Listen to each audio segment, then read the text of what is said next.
धन्यवाद। बच्चों, अभी कल तक हम लोग परिमेय संख्या,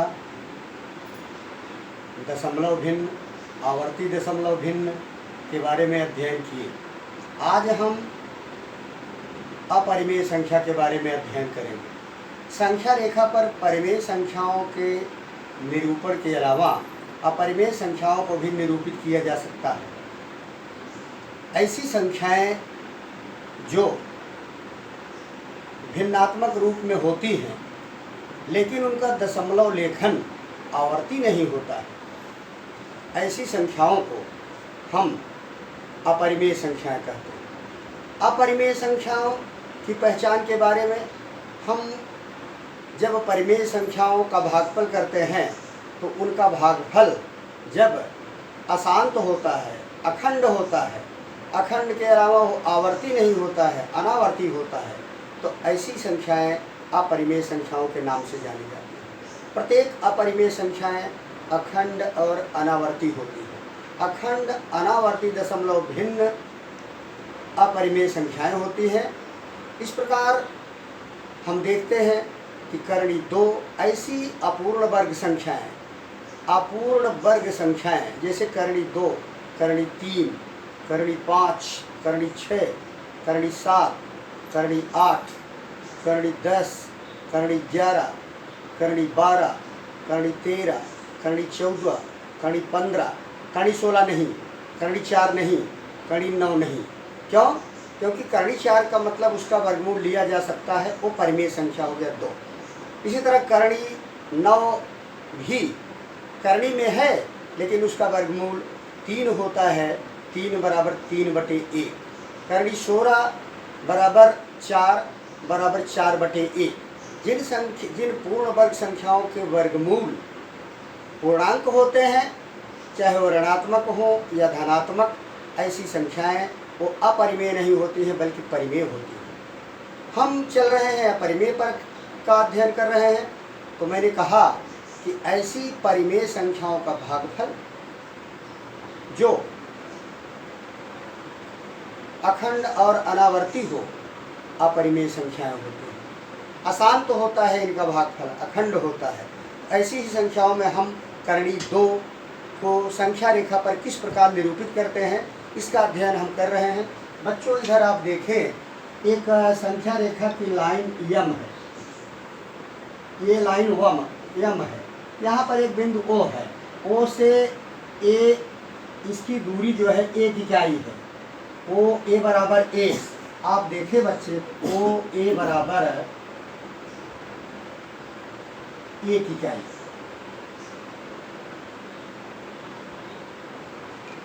और यहाँ पर समकोण बिंदु पर हम एक और ऐसी रेखा, इधर यल रेखा को दर्शाया गया है। यहाँ भी 1 इकाई हम अपने गोला प्रकार से एक चाप लगाते हैं, 1 इकाई यहाँ भी दूरी काट लेते हैं। अब इसका नाम हम रख देते हैं बच्चों P। यहाँ पर जो ये भाग कटा 1 इकाई दूरी पर, इसका नाम P रख देते हैं। और अब हम इसको मिला देते हैं। इधर आप देखें, O से P को मिला दें। अब बच्चों, आपको दिखता है कि OAP एक समकोण त्रिभुज है। OAP, यहाँ की OA बराबर 1 और AP बराबर 1, OA बराबर 1 और AP बराबर 1।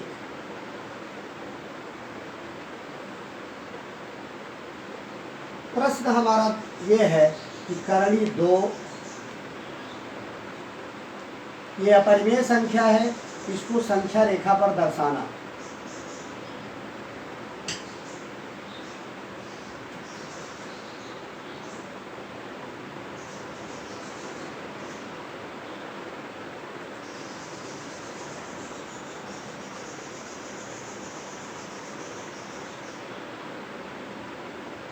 ध्यान से देखें बच्चों, तो करणी तो हम डायरेक्ट ना तो स्केल से, ना तो मेजरमेंट के दूसरी मापन इकाई से, किसी भी दूसरी तरह से हम करणी 2 को नहीं उधर दिखा सकते। तो मैंने OA बराबर 1 लिया और AP बराबर 1 लिया। अब आप देखें समकोण त्रिभुज OAP में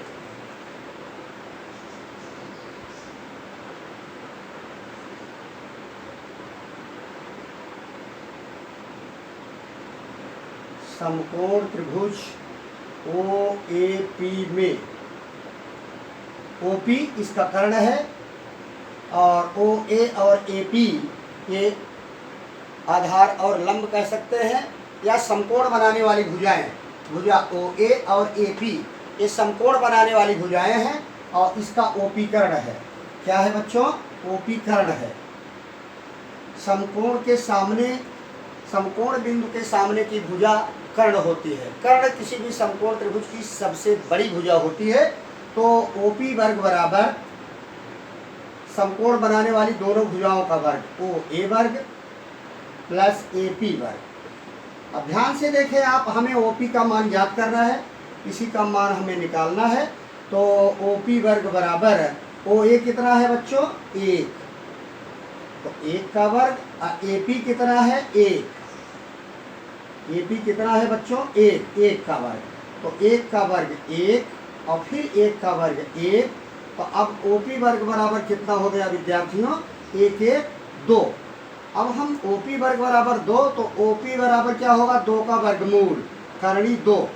ये देखें आप, OP बराबर क्या आया हमारा? करणी 2। OP बराबर आया करणी 2। ठीक, अब यहाँ तक आप समझ गए आसानी से कि OP कर्ण का मान करणी 2 आया। कैसे आया? कर्ण का वर्ग बराबर समकोण बनाने वाली दोनों भुजाओं का वर्ग, 1 का वर्ग धन 1 का वर्ग। OA भी 1 है और AP भी 1 है। तो 1 धन 1 2, OP वर्ग बराबर 2, OP बराबर करणी 2। अब बच्चों हम गोला प्रकार से ये दूरी ले लें, गोला प्रकार से ले लें, स्केल से भी ले सकते हैं। ये OP जो इतनी दूरी है, ये इसको हम राउंड से ले लें, राउंडर से, और इसको इधर यहाँ पर कट कर दें संख्या रेखा पर। ये जितनी OP है और इस बिंदु का नाम जहाँ पर कट हुआ इसका नाम हम रख देते हैं Q। क्या रख दिए? OP बराबर OQ।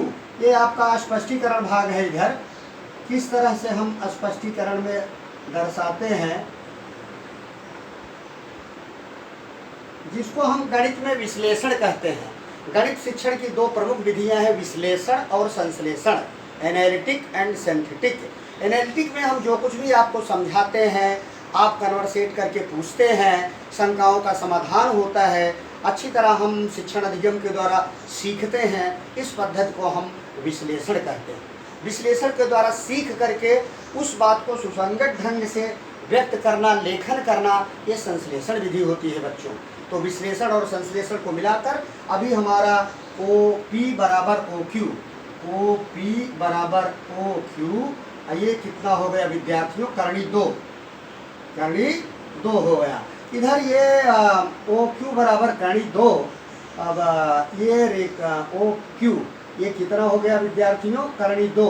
क्या करणी 2 हुआ? OQ। अपना जो संख्या रेखा पर पॉजिटिव OQ बराबर करणी 2, OQ बराबर करणी 2 हो गया। यही यहाँ से लेकर के यहाँ तक की दूरी ये करणी 2 हो गई।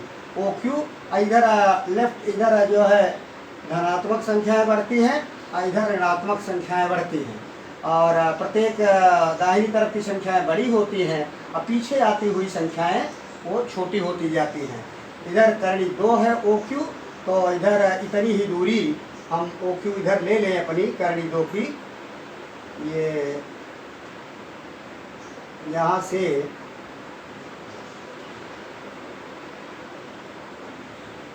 ये देखिए बच्चों, जितनी उधर ये दूरी इधर ऋणात्मक हो गई, इधर ऋणात्मक संख्या जा रही, ये भी करणी 2 है, ऋण करणी 2 है, माइनस करणी 2, OQ डैश, OQ डैश बराबर माइनस करणी 2। तो आपको कोई संदेह नहीं होना चाहिए बच्चों। इधर से OQ ये दूरी जो है ये करणी 2 है, और OQ डैश ये माइनस करणी 2 है। OQ डैश है ये माइनस करणी 2 है। तो इस तरह, इसी तरह हम अब ये करणी 2 आया, OQ करणी 2 आया बच्चों। अब यहाँ पर हम एक भी अगर करणी 3 का निकालना है तो यहाँ पर हम फिर संख्या रेखा कर दें, ये हमारा ये इसको मिला दें,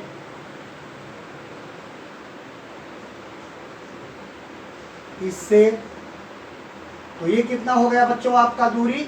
अभी करणी 3 का मान अगर निकालना हो आपको अगर करणी 3 का मान निकालना है, ये पहला प्रश्न था करणी 2 और दूसरा करणी 3 और ऋण करणी 3 का मान निकालना है।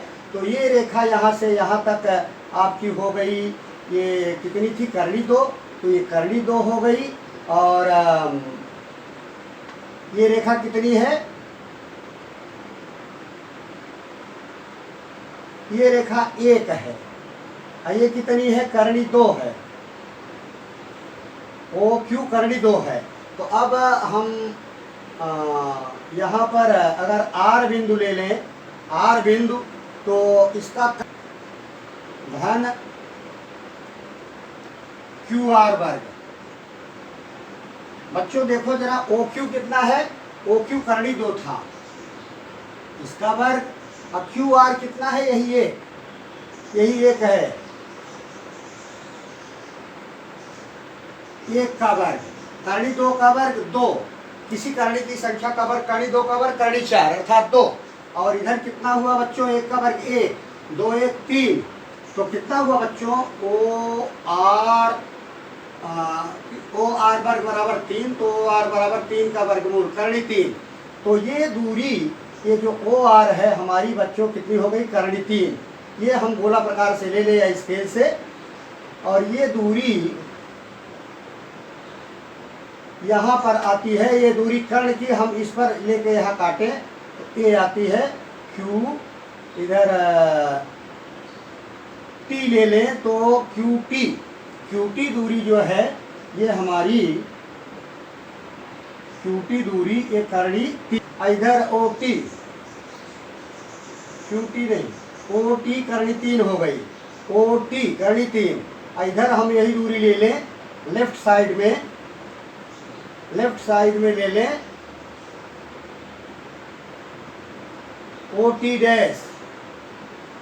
तो ये OT डैश, ये लेफ्ट साइड में, ये माइनस करणी 3। आप ध्यान दें यहाँ पर बच्चों, ये OR जो दूरी है करणी 3, हम यही स्केल से या तो राउंडर से ले लें, इस तरफ काट दें तो OT ये करणी 3 हो गई यहाँ तक, O से ले करके T तक ये करणी 3, और इधर जो है T डैश तक माइनस करणी 3।